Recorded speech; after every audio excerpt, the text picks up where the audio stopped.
فریضۃ بعد الفریضہ، حلال روزی کا کمانا فرضوں کے بعد فرض ہے۔ حضرت شیخ الحدیث صاحب تشریف فرمائے، مجھے زیادہ تشریح کرنے کی ضرورت نہیں ہے، لیکن یہ ہے کہ جو آدمی حقیقی اور جو آدمی جو ہے فطری غنا سے اللہ تبارک و تعالیٰ نے جسے حقیقی اور فطری غنا عطا فرمایا ہو، وہ اس سے مستثنا ہے، وہ اس سے مستثنا ہے کہ اللہ تبارک و تعالیٰ نے خیر الغنا غنا القلب، اللہ تبارک و تعالیٰ نے جسے یعنی کہ دل کے اعتبار سے اور حالات کے اعتبار سے، حقیقت کے اعتبار سے جسے مالداری عطا کی ہو، اللہ تبارک و تعالیٰ نے اس سے اس کو مستثنا کیا ہے، ورنہ ہر آدمی کے ذمہ ہے کہ وہ حلال روزی کمانے کی فکر کرے، حلال روزی کمائے۔ قرآن میں بھی اللہ تبارک و تعالیٰ نے فَإِذَا قُضِيَتِ الصَّلَاةُ، جب نماز سے فارغ ہو جاؤ تو حلال روزی کمانے کے لیے زمین پر پھیل جاؤ۔ ایک حضرت مولانا مسیح اللہ خان صاحب جلال آبادی رحمت اللہ علیہ نے ایک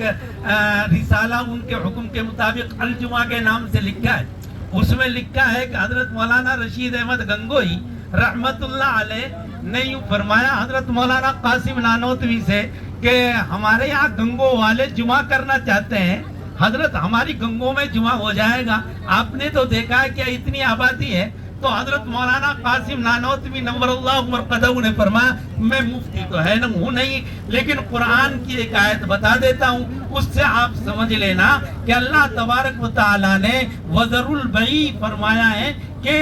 جو ہاں خرید و فروخت، اکثر لوگ خرید و فروخت میں مبتلا ہوں، وہاں جو ہے جمعہ ہو سکتا ہے، اور جہاں کی اکثریت خرید و فروخت میں مشغول نہ ہو، پھر فرمایا فَإِذَا قُضِيَتِ الصَّلَاةُ سے بھی یہی بات ثابت ہوتی ہے۔ تو اس لیے میرے دوستوں عزیز بزرگوں، آدمی کو حلال روزی کمانے کی فکر کرنی چاہیے۔ حلال روزی جب آدمی کمائے گا، اور حلال روزی کماتے کماتے اگر کوئی آدمی اس دنیا سے چلا بھی گیا تو اللہ تبارک و تعالیٰ اسے اس کی موت کو شہادت کا درجہ عطا فرما کر اس کی مغفرت فرما دیتے ہیں۔ اس لیے میرے دوستوں بزرگوں، حضرت مولانا لقمان صاحب اور ان کے احباب نے جو یہ حلال روزی کمانے کا ایک سلسلہ شروع کیا ہے، ہم سب کو اس سے سبق حاصل کرنا چاہیے اور حلال روزی کمانے کی فکر کرنی چاہیے۔ حضرت عمر بن خطاب رضی اللہ تعالیٰ نے فرمایا جس کے بعد دولت نہیں وہ آدمی بے حیثیت ہو جاتا ہے،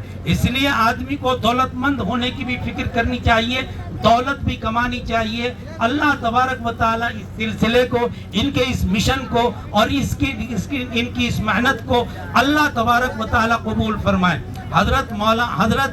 عبد الرحمن ابن عوف رضی اللہ تعالیٰ نبی کریم صلی اللہ علیہ وسلم کے صحابہ میں سب سے بڑے تاجر تھے۔ ان سے لوگوں نے پوچھا کہ حضرت تجارت تو بہت سے لوگ کرتے ہیں، تجارت تو بہت سے لوگ کرتے ہیں، لیکن ہم نے جو تجارت میں آپ کو مالی اعتبار سے اور معاشی اعتبار سے جو ترقی دیکھی ہے وہ دوسرے تاجرین کے ہم نے نہیں دیکھا۔ تو فرمایا اس کی وجہ کیا ہے؟ فرمایا حضرت عبد الرحمن ابن عوف نے کہ میں جو ہے 1 درہم کی بنیاد پر مال خرید لیتا ہوں اور 1 درہم کے نفع پر مال کو بیچ دیتا ہوں۔ تجارت کے یہ خلاف ہے کہ آدمی جو ہے مال کو اس لیے جمع رکھے کہ بھاؤ بڑھے گا جب میں اسے بیچوں گا، بلکہ جیسے بھی آیا کم ریٹ پر مال آتا رہے جاتا رہے، اس میں تجارت کے اصول میں ہے، اور تجارت جب اس اصول کی بنیاد پر کی جائے گی تو اس کو نفع ہوگا۔ آقا مدنی رسول عربی محمد الرسول اللہ صلی اللہ علیہ وسلم نے بھی فرمایا ہے، حال یہ ہے کہ چاہے وہ غلے کے اعتبار سے ہو، حدیث ہے من احتکر طعاما 40 یوما یرید بہ الغلاء فقد برئ من اللہ وبرئ اللہ منہ۔ جو آدمی اس نیت سے غلے کو جمع رکھے 40 دن کے مال قیمت بڑھے گی جب بیچوں گا تو اللہ تبارک و تعالیٰ اس سے اور اللہ کے رسول اس سے بری ہیں۔ اس لیے میرے دوستوں عزیز بزرگوں، تجارت کے اصول میں یہ ہے کہ مال کا کم نفع پر ہو اور وہ آتا رہے بکتا رہے، آتا رہے بکتا رہے، خریدتا رہے بیچتا رہے، تو اس میں بہت زیادہ نفع ہوتا ہے اور یہ تجارت کے اصول میں سے بھی ہے۔ اس لیے ہمیں جو ہے اپنے یہ جو برانڈ آپ نے شروع کیا ہے یہ اپنی قوم میں ہے، اور اس کے اوپر بہت سی جو ہے بہت سے جو برانڈ چلتے ہیں ان کا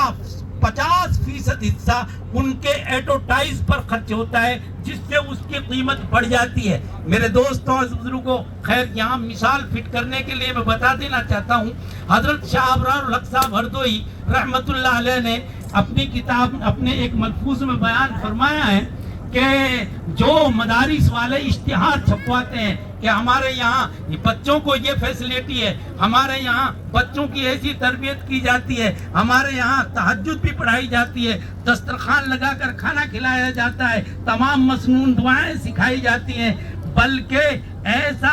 یہ ان سے کوئی فائدہ نہیں ہے، بلکہ طلبہ کو اس نہج پر تیار کیا جائے کہ کاغذ کے اشتہار کے بجائے وہ طالب علم خود تمہارا اشتہار بنے، مسجد میں تکبیر اولیٰ میں سب سے پہلے جا کر جب پہنچے گا اور وہ سنن و نوافل کی پابندی کرے گا تو خود مقتدی پوچھیں گے کہ بیٹا کون سے مدرسے میں پڑھتا ہے، کہ میں ٹوڈی کے مدرسے میں یا میل کے مدرسے میں پڑھتا ہوں، بھائی بڑا پابند ہے، اذان سنتے ہی مسجد میں آ جاتا ہے، تو یہ خود بچہ آپ کا اشتہار بنا۔ اس لیے آپ اپنے پروجیکٹ کو، اپنے برانڈ کو ایسا سوادشٹ بنانے کی کوشش کریں، اس میں پوری جتنے بھی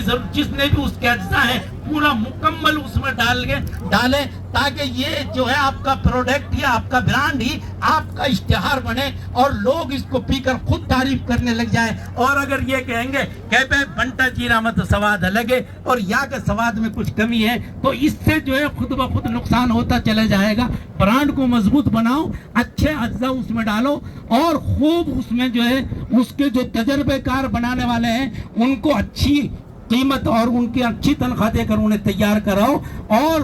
دوسری کمپنیوں میں جا کر معلومات حاصل کرو، ان کو دیکھو اور ان سے جو ہے اپنی نئی چیز لے کر آؤ۔ تو اس طریقے سے اگر آپ کام کریں گے تو انشاءاللہ تعالی دوسرے نوجوان جو آج لوٹ کھسوٹ میں اور جو آج ٹٹلو بازی میں، جو آج اولیکس میں پھنسے ہوئے ہیں اور اپنا 80% کمائی کا حصہ جو ہے پولیس پر خرچ کر میرے دوست اور بزرگوں اپنے بچاؤ کے لیے پولیس پر خرچ کرتے ہیں، 80% خود جو ہے اپنی جان ہتھیلی پر رکھ کر 80% پولیس کو رشوت دیتے ہیں، پھر اپنے آپ کو 20% میں وہ کچھ کر رہے ہیں اور آخرکار ان کو کہیں تو جو ہے میرے دوست انکاؤنٹر کر دیا جاتا ہے، خاندان تباہ و برباد ہو جاتا ہے اور ان کی نسلیں جو ہے خراب ہو جاتی ہیں اور اس طریقے سے پوری میوات بدنام ہوتی ہے۔ اگر یہ آپ کا نے کام اپنی مضبوطی کے ساتھ کرا تو انشاءاللہ تعالی وہ لوگ جو غلط لائن پر پڑے ہوئے ہیں، جن کو کوئی لائن دینے والا نہیں ہے، جن کو کوئی سبق پڑھانے والا نہیں ہے، وہ آپ کے دیکھا دیکھی اسی ایسے پروجیکٹوں میں آگے بڑھیں گے۔ کہیں مسالہ جات، کہیں اگر کسی آدمی نے میرے دوست اور بزرگوں اگر نمک کا ہی کام شروع کر دیا تو انشاءاللہ تعالی نمک میں ہی بڑا کامیابی، مرچ کا ہی کام شروع کر دیا، پانی کا ہی کام شروع کر دیا۔ ایک آدمی، ہم حضرت وہاں قاسم صاحب میل کھیڑلا نمبر اللہ مرقدہ ان کے ساتھ ایک مرتبہ پالنپور گئے، ایک حافظ ہارون ایک آدمی تھا، ان سے ملاقات ہوئی، ان کے یہاں 6000 مرغیاں تھیں۔ ان سے جب مولانا نے معلوم کیا